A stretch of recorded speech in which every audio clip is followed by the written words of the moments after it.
Cabinet gives green light to gas power plant. Storm damages homes in Cato. And SBM to build another hull for Exxon.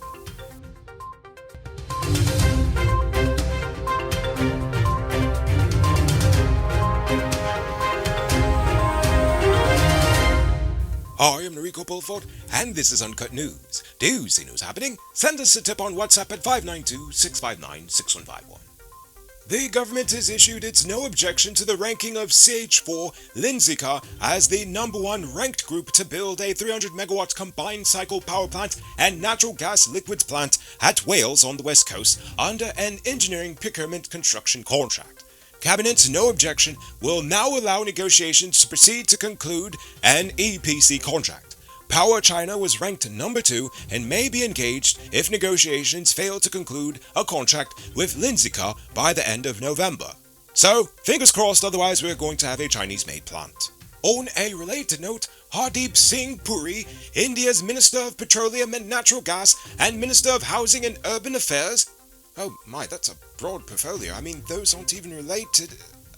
Anyway, the Puri man stated in a tweet on Thursday that Engineers India Limited has been awarded a US $22 million contract to oversee the building of the power station. According to Singh, EIL will offer project management consultancy services for the establishment of the combined cycle power plant and natural gas liquids facility. The power station is anticipated to be completed by December 2024. Though I doubt that by this point, but hey, what do I know? In other infrastructure-related news, according to the 2021 Auditor General's report, the Demerara Harbour Bridge Corporation failed to refund $446 million Ghana to the Consolidated Fund in accordance with Section 43 of the Fiscal Management and Accountability Act 2003, which requires all unspent balances to be returned to the government coffers at the end of the fiscal year. According to the report, only $581,883,000 of the $1.028 billion granted to the Demerara Harbour Bridge Corporation was spent, leaving $446 million of the $1.028 billion unspent. As a result of the findings, the AG stated that the agency will now be subject to another financial reporting and auditing. Following the arrest of attorney Tamika Clock 2 weeks ago, the Director of Public Prosecutions, Shalimar Ali Haq, has failed to offer legal guidance on the next steps. The investigation by the Police Office of Professional Responsibility was finished over a week ago, and they have since delivered the file to the DPP. However, there has been no response.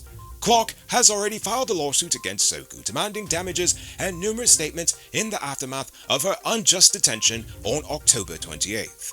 Which I support her fully. When it comes to matters of civil rights, you need to stand up for each and every instance when it is abused. Otherwise, if you let these things keep on happening, tyranny will reign. On a related note, the government has tabled a bill to amend Section 72 of the Criminal Law Procedure Act, which empowers the Director of Public Prosecutions to direct a magistrate.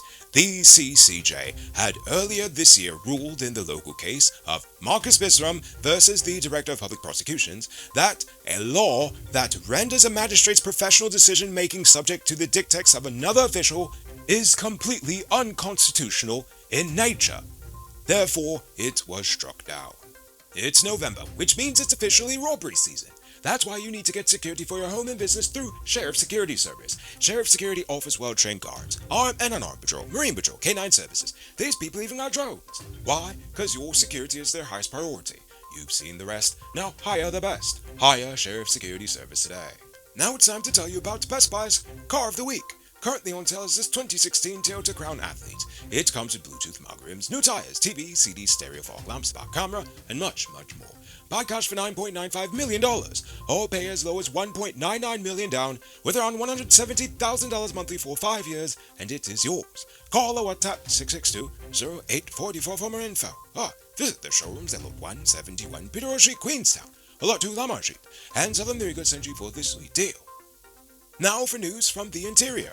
On Wednesday, numerous homes in Cato Region 8 were demolished by a storm that lasted a few hours. In addition to that, Paramakatoy and Bamboo Creek were affected by the storm as well. Hedley Pio, the regional chairman of Region 8, reported to the newsroom that 11 residences in Cato had suffered damage. There were no reported injuries. Damages in Paramakatoy and Bamboo Creek are now being assessed, but communication is difficult due to the damage caused by the storm. Two former GGMC Rangers, Terrence Thomas and Jermaine LaRose, are believed to have drowned after the boat in which they were traveling crashed in the Guyanese River early yesterday morning. The captain and another passenger were able to swim ashore, but the two Rangers were not. Police in Lethem, Region 9, are currently looking into the death of Michael Adolf, whose body was discovered in a well at the Tabatinga housing scheme on Thursday afternoon. The body has since been removed from the well and is currently awaiting an autopsy. On Wednesday, 32-year-old driver Troy Billet was charged with trafficking 38.27 grams of cannabis at Aurora Gold Mines on the Guyanese River. Because the amount was over the 30-gram limit, he will now be facing jail time. Now for today's oil update. SBM Offshore has signed an MOU with ExxonMobil to build a multi-purpose floater hull for use on a future FPSO project. SBM made the announcement yesterday via its LinkedIn page. SBM Offshore has secured multiple contracts over the years for Exxon's Guyana operations, including all FPSOs for approved projects to date. Just recently, it was announced that MODEC has secured a contract for Exxon's fifth project in Guyana, Uraru, which is pending government approvals and final investment decision by Exxon. Attention truck owners, if you're not shopping at Powered Automotive, you're wasting your money. Powered Automotive has all the major parts for all models of DAF, Freightliner, Mach, International, and more. No need to knock your belly here, they have all the parts you need at prices you can afford. Visit them at Lot 491 EE Eccles, or call or WhatsApp them on telephone number 697-0171. Save big on truck parts at Powered Automotive, the #1 heavy-duty truck parts store in Guyana. You can multiply your cash by selling Digicel Top-Up. This is a legit way you can earn some extra money at your business or to supplement your current hustle. Become a top offender quick and easy by linking with Cellular Plus. Call them on telephone number 685-3109 for more info. Now for our Uncut News Viewers Poll Question of the Day. Every day we pose a question about current events in Guyana, the region, the diaspora, and how you feel it plays to us. Last night, I asked if you had any questions for me. Richard Singh says, are we ever going to have a weekend show where you discuss problems in great details that Guyanese face today, preferably an hour-long show? You know, I honestly love that idea, and we'll do it one day. That's actually a future goal for us, to expand productions even further than what we're currently doing. Videsh Karim says, what's your opinion on the electric scooter? Honestly, I love them. I wish I had one. It seems like a convenient way to get around town, but with all the accidents that are happening involving them, it seems like we need to have some driver's education classes for both scooter and car drivers. And finally, Die Star says, let's hear about the dispute with Venezuela and their alliance with Suriname. Oh my, that's news to me. Honestly, I'll be sure to research that because I've never heard of this alliance at all. Has anyone else here? Please tell me in the comments if you have heard of this, because this is insane. As an independent online news entity, being politically objective can cost you a lot of money in lost sponsorship opportunities. That's because most local companies are often too scared to associate themselves with a news entity that is uncompromising with the truth. We do appreciate our sponsors, as their support is what has allowed us to maintain our integrity without fear and remain dedicated to you, our viewers. Every night, thousands of viewers rely on Uncut News because they are tired of the biased and poorly presented mainstream media in Guyana. But to truly compete, we need your help to grow Uncut News from being the most watched online news to the most watched news in Guyana, period. Help us by becoming a monthly subscriber today.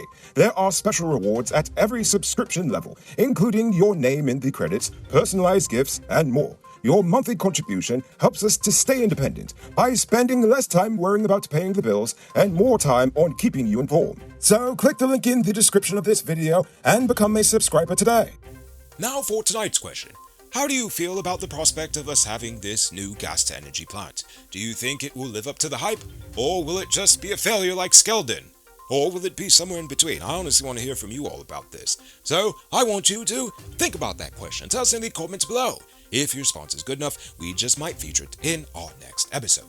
Anyway, that's all the time we have for tonight, and check us out on Monday for another. Until then, I'm Rico Bulford saying, have a great weekend. And as always, don't drink and drive. We'll end up on Monday's episode the hard way. Ha-ha! Good night, folks.